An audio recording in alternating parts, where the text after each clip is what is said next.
A graça e a paz do nosso Senhor e Salvador Jesus Cristo. Amém. Amém. Glória a Deus. Você pode se assentar em nome de Jesus. Glória a Deus. Aleluia.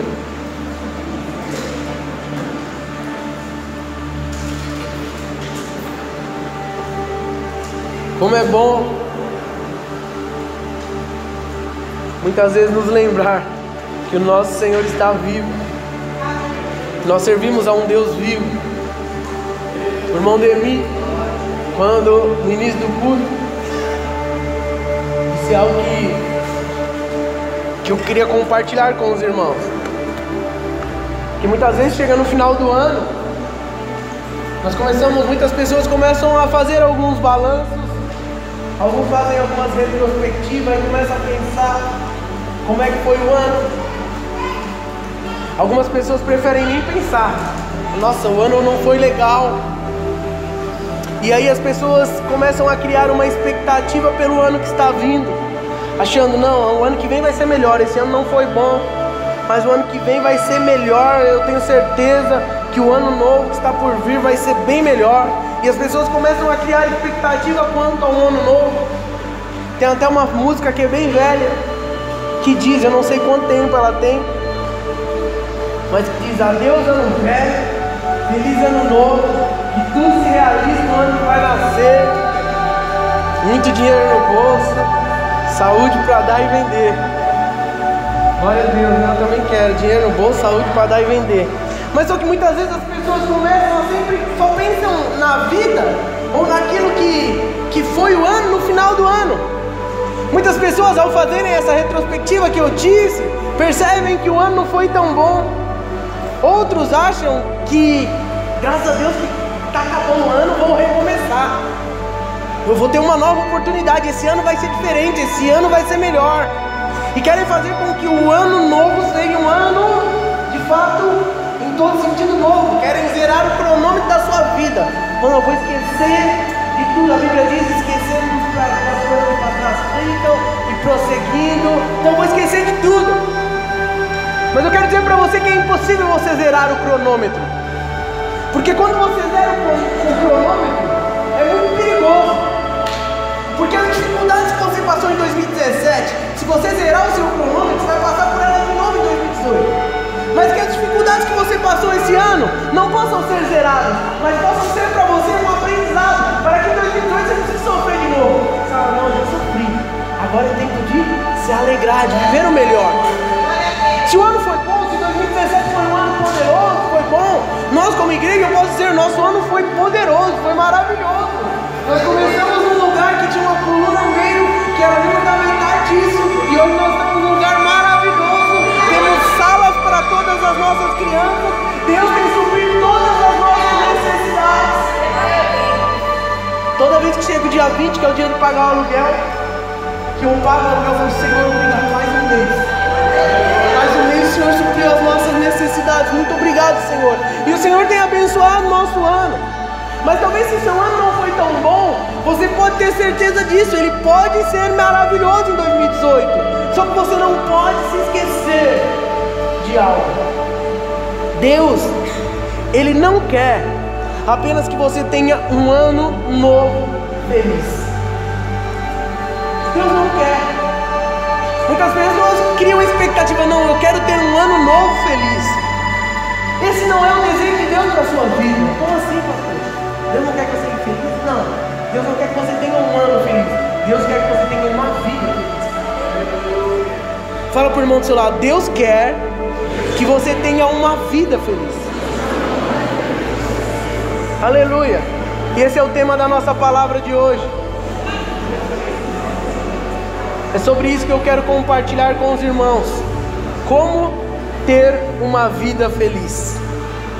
Esse é o tema, é a palavra que Deus colocou no meu coração.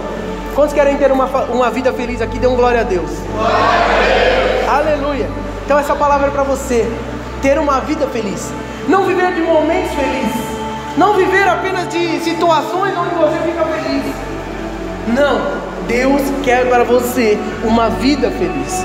Ter uma vida feliz envolve uma mudança em alguns aspectos da nossa vida. E hoje eu gosto muito disso, de usar alguns homens da palavra como exemplo de pessoas que foram de fato felizes. E quando eu penso que alguém que era feliz, independente da circunstância, eu não posso deixar de falar de Paulo, o grande apóstolo Paulo. Lá em Filipenses 4,12 ele diz assim: eu sei o que é passar necessidade e sei o que é ter fartura. Aprendi o segredo de viver contente em toda e qualquer situação, seja bem alimentado, seja com fome, tendo muito ou passando necessidade. Olha que poderoso que Paulo diz: eu sei ser contente em toda e qualquer situação. É isso que Deus quer que eu e você vivamos, uma vida feliz, independente da circunstância. Infelizmente, muitas vezes, nossa alegria, a nossa felicidade é baseada no quê? Naquilo que eu tenho. Se eu estou bem, se meu marido não pisa na bola comigo, se eu tenho um emprego, se não tem ninguém doente na minha casa, se ninguém está fofocando a minha vida, se está tudo bem, eu sou feliz. Mas se alguém pisa no meu calo, se a minha esposa não corresponde às minhas expectativas, se eu não estou bem no meu trabalho, a minha vida não é uma vida boa. E aí quando eu olho para Paulo, que para mim é padrão de homem de Deus na Bíblia, é um dos homens talvez que eu mais admiro em relação ao padrão, eu vejo que Paulo era maravilhosamente guiado por Deus. Talvez ele tenha sido um dos cristãos mais dinâmicos que nós encontramos na Bíblia. Mas nós precisamos entender que as pessoas que são bem-sucedidas como Paulo foi, pessoas que são vitoriosas, que são campeãs nas suas áreas da sua vida, elas não nascem feitas. Ninguém nasce campeão. Há um trilho, há um caminho a percorrer, e nós precisamos estar dispostos. Se você quer ter uma vida feliz, você vai precisar percorrer um caminho. Paulo não se tornou o homem de Deus que ele foi por mero acidente. Ele não se tornou subitamente uma brilhante voz ou um brilhante porta-voz de Deus. Tem pelo menos 3 coisas ou 3 características em Paulo que nos mostram o que é o caminho para nós sermos felizes. 3 palavras que caracterizam a vida de Paulo, e eu queria compartilhar com os irmãos. E essas palavras são propósito, atitude e motivação. Repita comigo: propósito, atitude e motivação. Essas são as palavras que descrevem os escritos de Paulo em uma das suas epístolas, que foi escrita aos Filipenses. E eu quero ler, e esse é o texto base da nossa palavra de hoje. Filipenses 3, capítulo 3, versículo 10 ao 14. Abra sua Bíblia ou acompanhar na tela em nome de Jesus.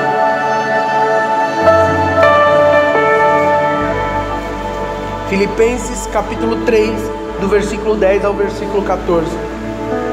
Nós vamos ver nesse texto, de apenas 5 versículos, qual era o propósito, a atitude que Paulo tinha e qual era a sua motivação para ser alguém feliz. Amém? Glória a Deus. O texto diz assim: eu quero conhecer a Cristo, ao poder da sua ressurreição e a participação em seus sofrimentos, tornando-me como Ele em sua morte, para que de alguma forma eu possa alcançar a ressurreição dentre os mortos. Não que eu já tenha obtido tudo isso, ou tenha sido aperfeiçoado, mas eu prossigo para o alvo, para alcançá-lo, pois para isso também fui alcançado por Cristo Jesus. Irmãos, não penso que eu mesmo já o tenha alcançado, mas uma coisa eu faço, esquecendo-me das coisas que ficaram para trás e avançando para as que estão adiante, eu prossigo para o alvo, a fim de ganhar o prêmio do chamado celestial de Deus em Cristo Jesus. Que poderoso, que palavra poderosa. Eu quero, com a ajuda do Espírito Santo, compartilhar algo sobre essas 3 palavras, ou essas 3 chaves para a nossa vida, se nós de fato queremos ter uma vida feliz. E a primeira dela é o propósito. Qual é o propósito? Se você quer ser um homem feliz, se você quer ser uma mulher feliz, você tem que ter um propósito na sua vida. Para que você vive? Para que você trabalha? Para que você casou? Para que você tem filho? Por que você está juntando dinheiro? Por que você é tão preocupado com tantas coisas? Nós precisamos ter um propósito. Nós não podemos viver por viver. É como uma pessoa que está indo para algum lugar. Ela só vai chegar no destino se tiver um destino. Mas muitas vezes nós vivemos a nossa vida sem saber aonde queremos chegar. Se você viver uma vida sem saber onde você quer chegar, sabe onde você vai chegar? Lugar nenhum. Não, eu vou viajar. Você vai viajar para onde? Sei lá, vou encher o tanque do carro e vou. Você pode tanto chegar num lugar perigoso quanto num lugar bom. Mas você precisa ter um propósito. A palavra propósito significa a intenção de fazer algo. Significa ter um projeto, ter um desígnio. Aquilo que se busca alcançar. Propósito é ter um objetivo, uma finalidade, um intuito. E é interessante que Paulo, ele, não importa o que ele estava fazendo, se ele estivesse remendando tendas, se ele estivesse escrevendo uma carta para alguma igreja, se ele estivesse pregando para uma multidão numa praça, ele era dirigido por um só propósito. Qual era o propósito de Paulo? E se eu e você queremos ter uma vida feliz como cristãos, nós devemos ter também. O propósito de Paulo era conhecer a Deus. Paulo expressou esse propósito lá em Filipenses 3:10 que nós acabamos de ler. Ele diz: eu quero conhecer a Cristo, ao poder da sua ressurreição e a participação em seus sofrimentos, tornando-me como Ele. Irmãos, em época, fora de época, para Paulo não importava. O propósito da vida dele era conhecer a Cristo. Qual é o seu propósito? Para que você vem na igreja? Para que você está indo na célula? Não, pastor, eu estou na célula porque meu marido é só Deus, meu filho está no trabalho, eu estou desempregado, eu estou doente, meu filho está doente. Muitas vezes nós temos várias respostas, mas eu quero dizer, se você quer ser alguém feliz, o seu propósito é dizer: eu quero conhecer Cristo. Porque se você conhecer a Cristo, Ele vai te ajudar em todas as áreas da sua vida. E Paulo, ele possuía um profundo desejo, não apenas de conhecer algo sobre Cristo. Ele não queria apenas conhecer o que os outros apóstolos que tinham caminhado com Jesus sabiam de Cristo. Não, ele queria ter intimidade com Cristo. Nós louvamos com um cântico que eu amo esse cântico: leva-me mais profundo, eu quero te conhecer, Jesus. Porque quando você conhece Jesus, você começa a entender qual é o propósito dessa vida. Que você não apenas nasceu, que você não veio a este mundo por acaso, você não é um acidente. Eu não sei que você foi planejado pelos seus pais, mas eu quero dizer que há um propósito de Deus te colocar nesse tempo e nessa geração. Deus te escolheu para um propósito, mas primeiro, para conhecer o propósito, você tem que conhecer o Criador do propósito. Você precisa conhecer o Senhor. O propósito de Paulo era muito semelhante ao propósito do rei Davi. Lá no Salmo 42, versículo 1, Davi diz assim: como suspira a corça pelas correntes das águas, assim por ti, ó Deus, suspira a minha alma. Havia um desejo no coração de Davi de conhecer ao Senhor. O quadro que Paulo nos oferece aqui em Filipenses 3 é de um corredor. Ele diz: eu sigo correndo. E é interessante que o que Paulo diz aqui? Que os olhos dele estão fixos no alvo. Qual era o alvo dele? Conhecer a Cristo. Como um atleta disciplinado em outros momentos, Paulo escrevendo a outras igrejas, ele diz algo muito interessante. Quando Paulo escreve lá para os Coríntios, ele diz: mas eu, 1 Coríntios 9:27, mas eu esmurro meu corpo e faço dele o meu escravo, para que depois de ter pregado aos outros, eu mesmo não venha a ser reprovado. Paulo diz: eu esmurro, eu subjugo meu corpo. Por quê? Porque há um propósito.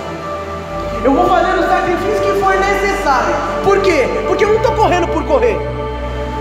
Quando um atleta não se prepara para correr, o que vai acontecer? Vai parar no meio do caminho. Nós estamos prestes a ver mais uma vez, todo ano tem a corrida de São Silvestre.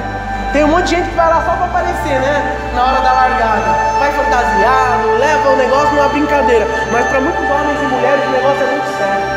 E eles estão se preparando o ano inteiro. Por quê? Porque tem um propósito, eles querem chegar no final. Eles não querem apenas aparecer, eles querem chegar no final, há um propósito. Nós precisamos ter clareza de qual é o nosso propósito. Nós precisamos entender isso. Sabe, irmão, tudo que você fizer tem que ter o propósito de conhecer o Senhor, de servir a Deus com excelência. Eu vejo muitas vezes que as pessoas tomam atitudes que são muito sérias por tomar. Por exemplo, casamento. Tem gente que casa para ser feliz. Opa, cara. Se você não for feliz, e você entrar num casamento infeliz, seu casamento será infeliz. O casamento não é para nos fazer felizes. O casamento é para nós cumprirmos um propósito, para que as pessoas possam ver em nós uma família, porque foi a família que Deus projetou. Mas quando eu entro num relacionamento querendo só felicidade, querendo que o meu cônjuge me faça feliz, eu vou ser infeliz. Porque eu quero te dizer, ninguém na face da terra vai conseguir te agradar em todas as coisas. Meu marido é um anjo. Glória a Deus, irmãos. Minha mulher é demais. Isso, a pessoa fala isso, mas não entende muitas vezes que isso é impossível de acontecer. Porque no nosso casamento nós conseguimos expressar a glória de Deus como podendo amar alguém que não é perfeito, podendo muitas vezes perdoar alguém que pisa na bola conosco, exercendo a misericórdia. A Bíblia diz que nós somos a imagem e semelhança do Senhor. Então entenda, o nosso casamento tem um propósito, e o propósito dele é que as pessoas possam ver em nós famílias de Deus. Famílias de Deus, homens e mulheres que se amam, se respeitam, se perdoam, se ajudam, se compadecem dos outros. Eu tenho uma convicção no meu coração que o meu casamento é propósito de Deus. Para quê? Para que o reino de Deus avance através da minha vida, da minha esposa, do meu filho. Esse é o propósito. E que através do nosso casamento, nos momentos de dificuldades, você, no seu casamento, possa ir para Deus. Mas o que eu vejo muitas vezes é que quando as coisas estão difíceis em casa, a pessoa quer descontar em Deus. Como se Deus tivesse escolhido seu marido ou sua esposa. Foi Deus que escolheu, pastor. Tem certeza? Deus nos deu o livre-arbítrio. Ele não escolheu, não. Você que escolheu. Ele pode ter preparado tantas coisas para o seu casamento, mas você escolheu. Mas que o seu casamento possa cumprir um propósito, que não é te fazer feliz apenas. É claro que Deus quer que você seja feliz no seu casamento, mas Ele quer que você cumpra um propósito, você e sua esposa, com os seus filhos, amém? Então nós precisamos entender qual é o propósito da nossa vida. Você jovem, quando for se preparar para casar, pense nisso. A pessoa que você vai casar sabe para cumprir o propósito de Deus para a sua vida. Isso é muito importante, irmãos. Muito bem, nós precisamos entender o propósito. O segundo ponto que nós precisamos entender é a atitude. O que significa atitude? Não adianta eu ter um propósito. Não, meu propósito é conhecer a Deus. Eu quero conhecer o Senhor. Mas para conhecer ao Senhor eu preciso ter uma atitude. O que significa atitude? Atitude é uma norma de procedimento que leva a um determinado comportamento. É a concretização de uma intenção ou propósito. Então não adianta ter um propósito se eu não tiver uma atitude. Meu propósito é conhecer a Deus. O que eu preciso fazer para conhecer a Deus? Primeira coisa, ler a Bíblia. A Bíblia é a palavra de Deus. Se você não tem disposição de conhecer, ler a Bíblia, como você vai conhecer a Deus? Como que eu conheço alguém? Quando me relaciono com uma pessoa, se eu me relacionar todo dia com uma pessoa, eu vou conhecer aquela pessoa. Agora, se eu só vejo essa pessoa esporadicamente e eu conheço ela, não. Quando que eu vou conhecer a Deus? Quando eu tiver uma atitude de buscar a Ele, de orar, de conhecer a Tua palavra, de entender mais dEle, de fazer o curso que vai te fazer conhecer mais dEle. Você precisa ter uma atitude para cumprir o propósito de Deus. Você precisa ter uma atitude. As atitudes são extremamente importantes. Por quê? Porque as atitudes, como nós vimos aqui na definição, elas determinam as nossas ações. Não adianta eu falar, não, amanhã eu não quero me atrasar para ir trabalhar. Para mim não atrasar, não adianta eu ter um pensamento positivo. Eu tenho que ter uma atitude, como meu celular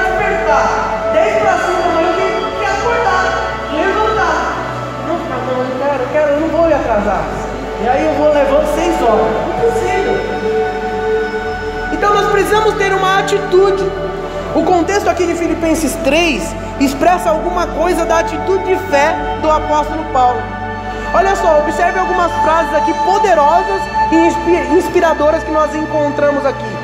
Ele diz assim: que eu possa ganhar a Cristo, que eu possa conhecê-lo. Depois ele diz: prossigo para alcançar, esquecendo-me das coisas que atrás ficam, avançando para as que estão diante de mim, eu prossigo para o alvo. Isso quer dizer sobre atitude. Se você não tiver uma atitude, não, mas eu quero ser um servo de Deus melhor, eu quero. Você quer, mas não adianta você ficar falando, você precisa tomar uma atitude. Não, eu quero deixar de pecar, então deixe, tome uma atitude. Não, eu quero orar mais, tá bom, então coloque o seu relógio para despertar. Aí tem gente que fala: não, então eu fiz um propósito com Deus de orar toda madrugada, mas só que assim, Deus vai ter que me acordar. Se eu despertar, eu oro. Não, irmão, não é assim que funciona. Nós precisamos ter uma atitude. Fala para o irmão do seu irmão: tem uma atitude.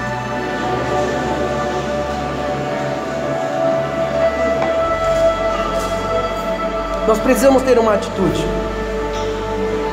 É claro, nós vivemos em um tempo muito difícil. Quando nós olhamos para as circunstâncias ao nosso redor, muitas vezes nós nos sentimos desencorajados, achamos que não vai dar. Quando nós olhamos para o nosso mundo confuso, muitas vezes nós falamos: Senhor, como que vai acontecer? Parece que as coisas estão vindo contra a igreja, contra nós, estamos sendo afrontados pelo mundo. Mas eu quero dizer uma coisa: você precisa ter uma atitude, porque a palavra de Deus já determinou a vitória para mim e para você. A Bíblia diz que as portas do inferno não prevaleceriam contra a igreja. Então pode acontecer o que for, pode acontecer qualquer levante, pode ter qualquer lei contra a igreja. A Bíblia nos diz, a palavra de Deus diz que as portas do inferno não vão prevalecer contra você. Mas para isso nós precisamos ter uma atitude. Quando que eu consigo ter uma atitude? Quando eu paro de olhar para as circunstâncias e olho para aquele que é o Senhor, Jesus Cristo. Quando eu olho para Jesus Cristo, eu encontro razão para ter esperança e otimismo. A Bíblia nos ensina que essa espécie de atitude começa quando nós entregamos a vida para Jesus. A partir do momento que você entrega a sua vida para Jesus, você pode e deve começar a ter uma nova atitude.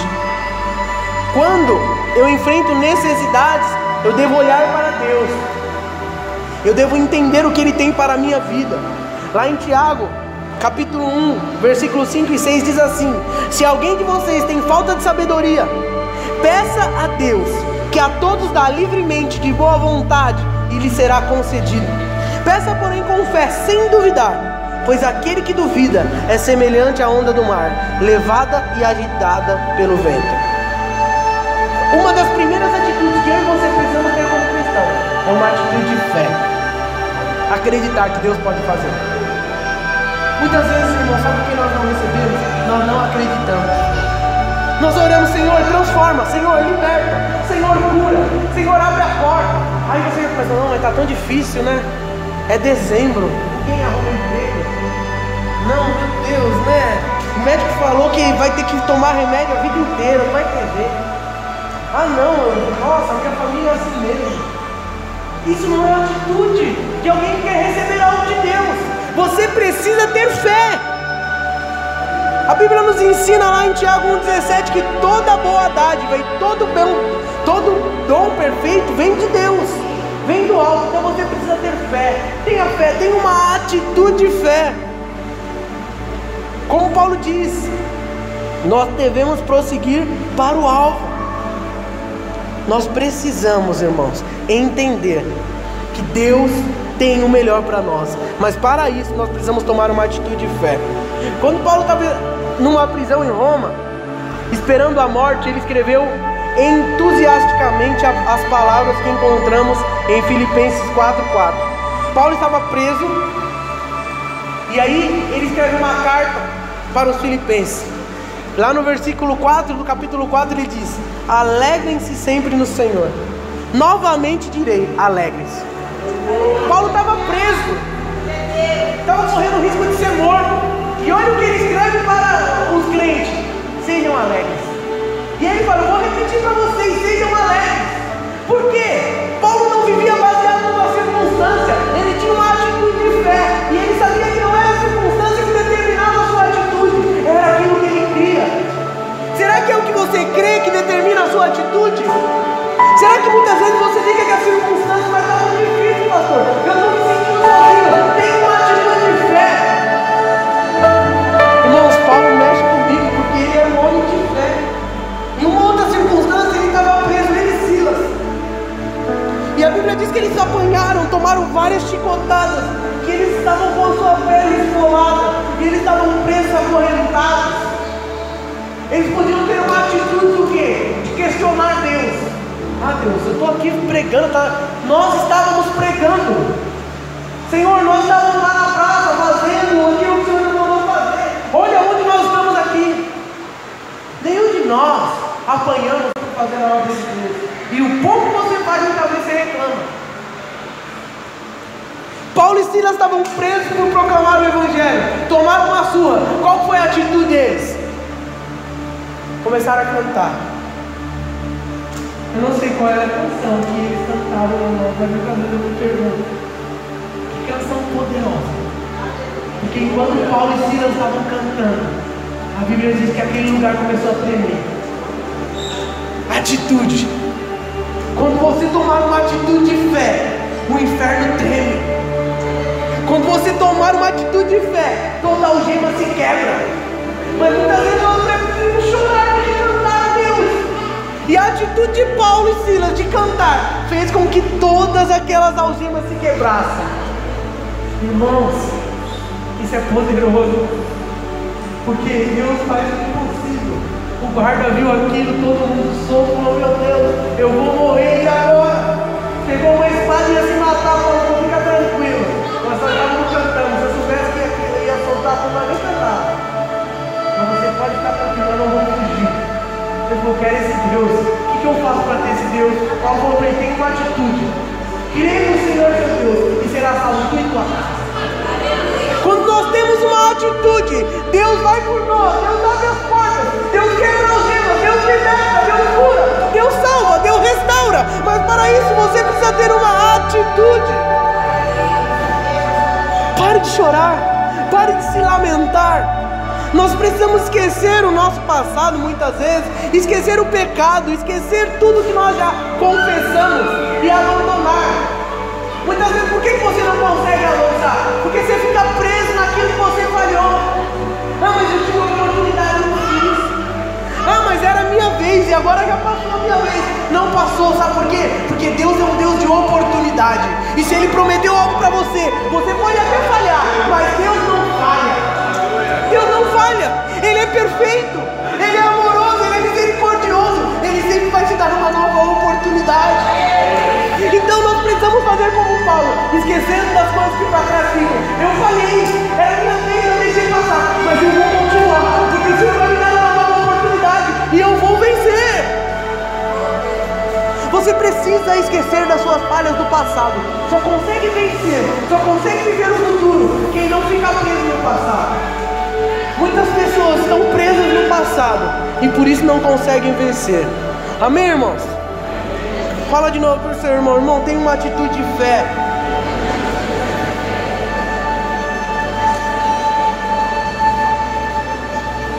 E a última palavra, os irmãos lembram qual é? Motivação. Propósito, atitude e motivação. É impossível nós alcançarmos o propósito mesmo tendo atitude, se nós não tivermos uma motivação. O que te motiva? Qual é a motivação da sua vida? A palavra motivação significa um impulso que faz com que as pessoas ajam para atingir os seus objetivos. A motivação envolve fenômenos emocionais, biológicos e sociais. A motivação é um processo responsável por iniciar, direcionar e manter comportamentos relacionados com o cumprimento de objetivos. Motivação é o que faz com que indivíduos deem o seu melhor, façam o possível para conquistar o que almejam. A motivação é um elemento essencial para o desenvolvimento do ser humano. Sem motivação é quase que impossível cumprir algumas tarefas.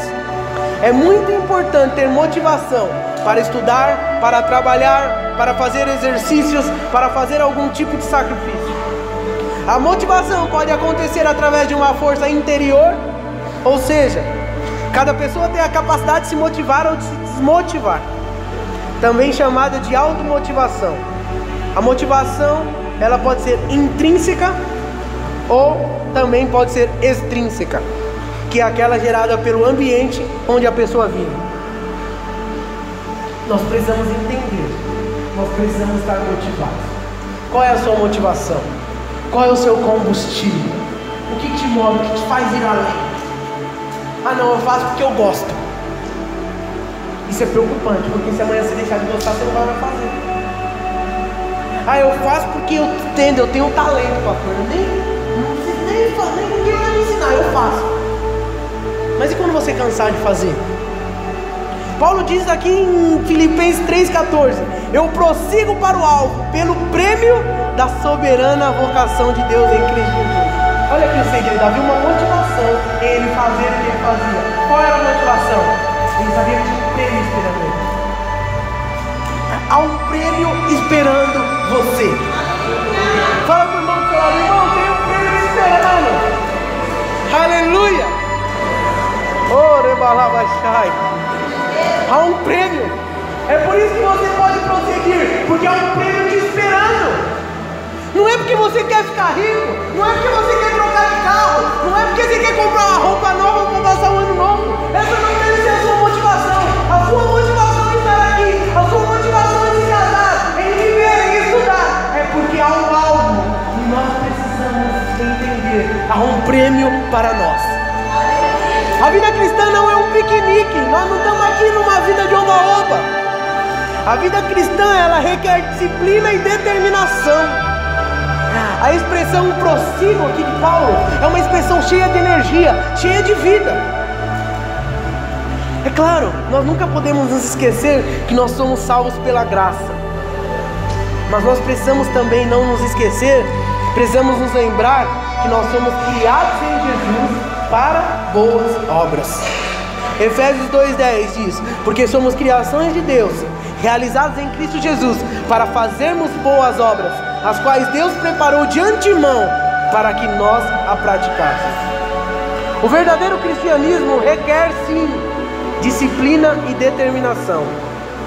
Assim como um corredor que não é disciplinado perderá a competição, o cristão que não for determinado não alcançará sucesso. Qual era a motivação de Paulo? O prêmio. E qual era o prêmio que Paulo estava falando? Lá em Filipenses 3, continuando no mesmo capítulo, versículo 21 e 20 e 21, ele diz assim: a nossa cidadania, porém, está nos céus, de onde esperamos ansiosamente um Salvador, o Senhor Jesus Cristo. Pelo poder que o capacita a colocar todas as coisas debaixo do seu domínio, Ele transformará os nossos corpos humilhados para serem semelhantes ao seu corpo glorioso. Olha qual era a motivação de Paulo: eu vou ser igual a Jesus. Um dia Jesus voltará para nos buscar. Essa era a motivação dele. Ele não estava preocupado com as coisas do mundo. Ele abandonou tudo. Paulo era alguém que tinha um conceito. Paulo era alguém prestigiado. Ele abandonou tudo para viver pelo prêmio que o Senhor havia prometido. Há um prêmio para você. E o prêmio não é um casamento maravilhoso, não é ter dinheiro, não é ter saúde até os 90 anos de idade. O prêmio é Jesus Cristo que irá buscar a sua igreja.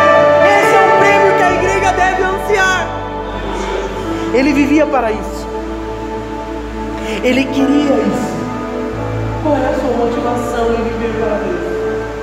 Qual é a sua motivação em fazer algo na igreja? Qual é a sua motivação em viver em família na sua casa? Qual é a sua motivação em estar vivo? Nós precisamos entender o propósito. Nós precisamos ter uma atitude, mas nós também precisamos entender a verdadeira motivação. Qual deve ser a verdadeira motivação da minha e da sua vida? Eu vi uma história muito interessante me preparando para essa palavra, de um homem que tinha um filho nos Estados Unidos. E o filho dele estava muito doente. E um antigo presidente dos Estados Unidos, ele estava na cidade de Denver, no Colorado. O nome desse presidente era Dwight Eisenhower. E depois de assistir um culto matutino na igreja natal da sua esposa, esse presidente ficou sabendo desse garotinho, não falou nada com a família e foi visitar essa casa. Aquele presidente era cristão. Muitos presidentes americanos foram homens cristãos. O país, Estados Unidos da América, é um país cristão, um país protestante. E ele chegou naquela casa humilde, não falou nada para ninguém, foi com a sua comitiva, bateu na porta e chegou naquela casa. E o pai não esperava, a mãe ninguém esperava. E quando o pai do garoto veio atender e ele viu o presidente dos Estados Unidos na porta dele, ele ficou pasmo com aquela situação. E ele estava trabalhando aquele dia na sua casa, arrumando algumas coisas. O filho dele estava bem doente com câncer, mas ele estava trabalhando, fazendo algumas coisas. Ele estava todo sujo, com o cabelo despenteado, mais ou menos como eu estou quando os irmãos chegam lá em casa, normalmente todo bagunçado. E aí, quando ele viu aquele presidente, aquele homem, ele ficou sem saber o que fazer. E aquele presidente entrou, era um homem muito simples, humilde, visitou o menino, orava pela vida do menino. E quando aquele presidente foi embora, aquele homem estava muito contrariado. Por quê? Porque o presidente dos Estados Unidos tinha ido na casa dele e ele estava todo bagunçado. E ele não conseguia se perdoar por isso. Como que pode o presidente vir na minha casa? Eu estava muito bagunçado. Como que pode? Eu não acredito. Eu precisava estar preparado. A esposa dele falava, mas não, você não sabia. Não, mas a gente tem que estar sempre preparado. Isso me chamou a atenção nessa história. Por quê, irmãos? Como que nós temos nos preparado para a volta de Jesus? Ele está voltando. O ano está acabando, mais um ano. E aí outro dia alguém me falou, eu ouço essa história desde que eu era pequeno, que Jesus vai voltar. Eu falei, isso tem que trazer mais preocupação ainda para você. Você ouve desde que você é pequeno, então quer dizer que está mais perto ainda. E como que Jesus vai me encontrar? Como que Jesus vai encontrar você? Como que nós temos nos preparado para esse encontro? Isso é muito sério. A nossa motivação tem que ser em como nós vamos nos encontrar com o Senhor. Sabe, talvez os casados aqui já passaram por essa experiência do namoro, né? Quando você começa a namorar, você tem uma grande expectativa, né, de se arrumar. Às vezes eu chegava na casa dela de surpresa, ela demorava uma meia hora para sair. Eu ficava brava. Mas era por quê? Porque ela estava se arrumando para a igreja. Ela estava escrevendo muita aliança, ela estava e já vou. Como que Jesus vai se encontrar você? Como Jesus tem te encontrado na sua casa, no seu quarto, no seu dia a dia? Qual é a sua motivação? Paulo disse que a motivação dele era pelo prêmio que ele iria receber. O que você tem feito? Por que você tem feito? Como você tem feito? Você é motivado naquilo que você faz? Ou você está fazendo por fazer? Irmão, tudo que nós fazemos para Deus tem que ter um propósito de agradá-lo. E nós precisamos estar motivados para isso. Não importa o que você vai fazer. Seja limpar a igreja, seja ficar na recepção, seja trabalhar no Kids, seja tocar um instrumento, seja liderar uma célula, seja fazer uma oração, uma campanha de casa de paz. Você precisa ter um propósito, você precisa ter uma atitude, mas você precisa ser guiado pela motivação certa. Eu não estou aqui para me aparecer. Você não pode fazer as coisas para querer se aparecer. A sua motivação é porque Deus está vendo e Ele vai te presentear. Ele vai te premiar. Deus está vendo. Vale a pena. O Lucas testemunhou algo poderoso aqui. Talvez a maioria de nós não soubéssemos do investimento que a irmã Cris e o irmão Elcio fez na vida dele. Muitas vezes você tem investido na vida de alguém e ninguém nem vai ficar sabendo. Mas quem deve estar sabendo, quem precisa estar sabendo, já está sabendo que é Deus. E é Ele que vai dar o prêmio, mas ninguém me reconhece. Glória a Deus. Convém que Ele cresça e que eu diminua. A sua motivação não deve ser em ser conhecido ou reconhecido. A sua motivação deve ser estar propósito para mim e para você, mas nós precisamos ter a motivação certa. Se você quer ser alguém feliz, você precisa ter um propósito, você precisa ter uma atitude, você precisa ter uma motivação. Eu quero que você fique em pé em nome de Jesus, por favor. Qual é o propósito da sua vida?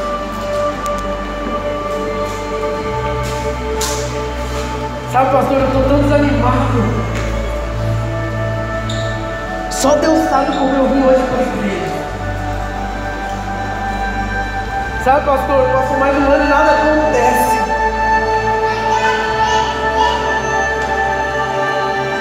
Sabe, muitas vezes eu penso em abandonar tudo e abrir mão das coisas. Sabe, talvez seja por causa do propósito errado. Por que você fica seus olhos? Você se considera uma pessoa feliz?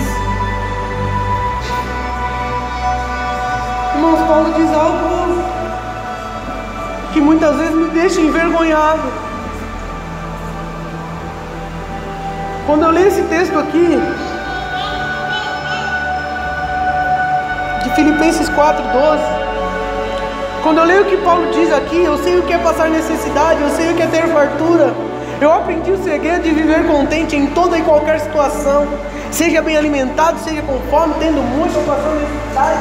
Eu me alegro no Senhor. Se você quer ser alguém feliz, se você quer entender o propósito da sua vida, eu te convido a pedir para Deus: Senhor, eu quero te conhecer mais. Leva-me mais para perto do Senhor. Muitas vezes nós não conseguimos ser satisfeitos daquilo que Deus nos dá para fazer, porque nós estamos fazendo pelo propósito errado. Como eu disse no início, Deus não quer te dar um ano feliz. Não, é muito pouco. O nosso Deus é poderoso, é o Criador do céu e da terra. Dar um ano feliz é muito pouco. Deus quer te dar uma vida feliz. Deus quer fazer de você uma mulher feliz, independente da circunstância. Deus quer te fazer um homem feliz, independente da circunstância. Mas para isso você precisa conhecê-lo. Você precisa ter a atitude certa e a motivação certa. Antes de nós orarmos por esta palavra, nós vamos adorar o Deus nós louvamos. Que o Senhor te leve mais para perto dele. Que você deseje isso, claro. Se você não desejar conhecer o Senhor, é em vão você estará. Vamos adorar ao Senhor. Fale com Deus. Enquanto você louva, quebrando seu coração. A nossa oração aqui no início foi: Senhor, não saiamos daqui da mesma maneira que entramos. Adore ao Senhor. Adore a Ele. Entregue o seu melhor a Ele.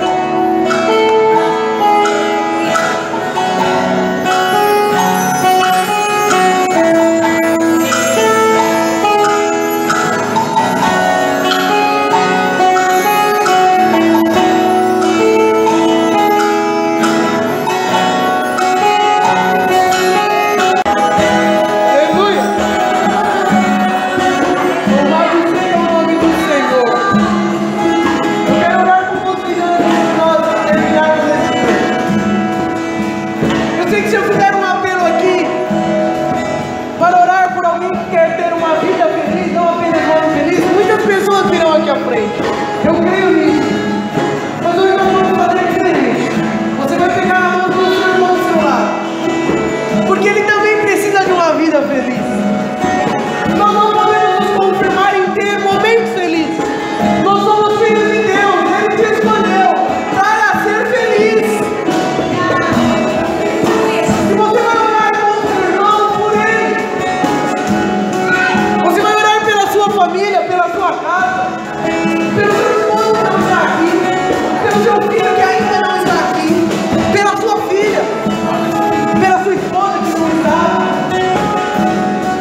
momentos da sua vida. E que o nosso Espírito Santo Consolador possa te guiar todos os dias, em nome de Jesus. Você tem uma excelente